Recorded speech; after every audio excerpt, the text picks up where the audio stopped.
Hello and welcome to the 5-Minute Film Club. Possessor is the second feature film from Brandon Cronenberg, son of horror legend David Cronenberg. And it is possibly one of the most violent films that you will see this year. I received an email from the BFI just before I watched the film, warning me to the level of violence that it contained.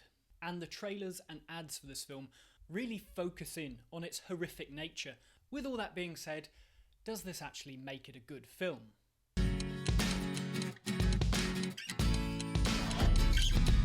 Possessor is set in a future where assassins can hijack an unsuspecting member of the public and use their bodies in order to carry out their hits.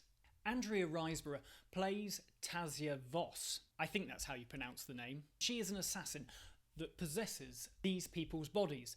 But we see that she's starting to have some difficulty keeping control. The idea is that once these host bodies commit the murders, they then turn the gun on themselves.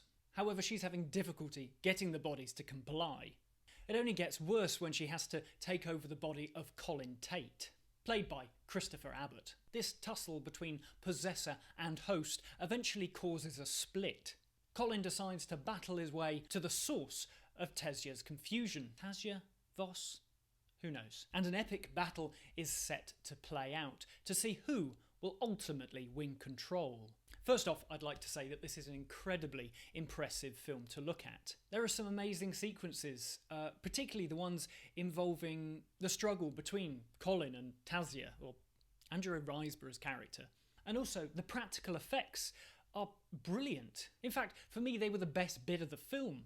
Now, the violence of this film is extreme and prolonged at times, and I'm sure for many people will make you squirm. I thought I would be one of those people too, but actually I never turned my eyes away from the screen. I was really intrigued and interested.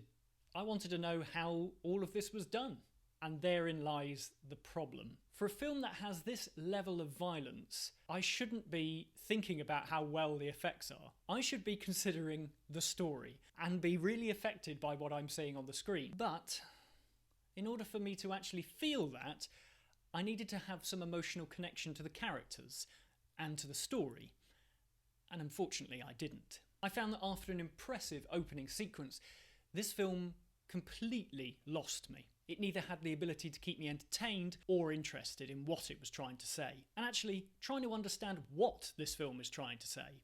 I get the idea that she goes into this body, she's having some issues, trying to work out her own identity. But we've seen body swap films a million times, so what is this going to do new?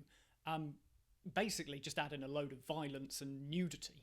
There are some interesting things, about technology and how invasive it is in our modern society. But again, that's nothing new. Of course, everybody is worried and concerned about large tech companies being able to spy on us. Smart speakers are spying on us. But again, and what? We all understand that. So what are you trying to say about it? For me, with its, anachronistic technology, the dials, the very physicality of the actual probes that they stick in their head, it all felt like a kind of Terry Gilliam, although a very, very sanitised version of his Brazil. And there are also echoes of Stranger Things. As I say, it's really impressive to look at, but unfortunately, it's just style over substance. There is also a laughable amount of gratuitous nudity throughout the film, and I'm not sure the reason for it. I didn't find it shocking, I just found it weird.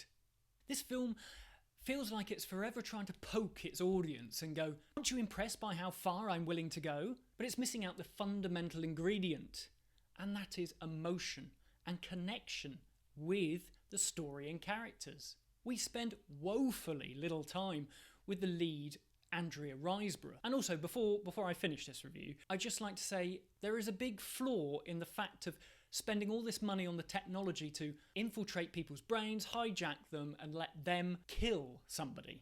Carry out the murders. Why not just kill the person yourself? Why not just abduct them? It makes no sense. Now, judging from Twitter, I appear to be alone in this opinion. So, if you enjoyed this film, please let me know how wrong I am in disliking it in the comments down below. You can see the film for yourself in cinemas on the 27th of November here in the UK. I've still got one more review coming from the London Film Festival, and that will be of the remaster of Friendship's Death, and I hope to have that up tomorrow afternoon. So until then, I'll say thank you very much for watching, and goodbye.